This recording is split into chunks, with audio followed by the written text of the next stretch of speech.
Bonjour. Alors vous êtes à l'Athénée Royal Lucie de Jardin à Serein, rentrée riche en émotions pour vous aussi, la première en tant que ministre de l'Enseignement. On entre dans le vif du sujet tout de suite. L'un des chantiers, c'est la lutte contre l'échec scolaire. Que faire pour améliorer le niveau? En primaire, un élève sur 5 connaît l'échec. Oui, et dans le secondaire, c'est un élève sur 2. Donc ce sont des chiffres évidemment qui ne peuvent pas laisser indifférents. Et notamment, parmi les réflexions, dans cet Athénée, on voit qu'il y a des pédagogies extrêmement actives qui fascinent et qui captivent les enfants et les élèves, même pour des cours de maths. Et je peux vous dire que j'avais envie de continuer à écouter le cours de maths. Alors, comment améliorer les choses? Parce qu'on le sait, les finances en communauté française, ça va pas trop bien.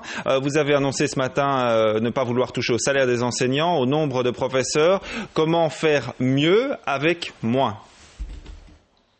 Alors, comment faire mieux dans une enveloppe qui va être corsetée en 2009 en 2010, ça on le sait bien, en utilisant parcimonieusement les moyens, me dit-on ici à l'Athénée, mais en même temps en développant des pédagogies nouvelles, et j'ai vu des écrans tactiles tout à fait remarquables, ou aussi en réfléchissant à une formation continuée pour nos enseignants, parce qu'ils sont sans cesse confrontés à des situations de plus en plus difficile, ou à peut-être une forme de prolongation des études. Ça, c'est sur la table du gouvernement. Est-ce que peut-être de façon innovante, audacieuse, une forme d'alternance avec un tutorat peut-être d'enseignants qui pourraient partir à la pension et plutôt que de partir à la pension auraient envie de coacher un jeune enseignant et de lui passer tout leur savoir.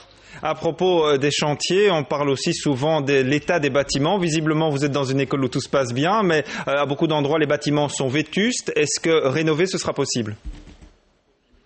Alors, nous sommes ici dans une école qui a déjà quelques années, mais où tout a été repeint et on voit il n'y a pas des graffitis, tout est très propre et il y a une volonté de donner cette image de dynamisme. Alors il y a d'autres écoles, les situations sont très différentes et là aussi il y a une réflexion évidemment pour poursuivre le plan d'accélération de reconstruction des bâtiments scolaires. Vous restez avec nous car on va parler d'un autre sujet brûlant.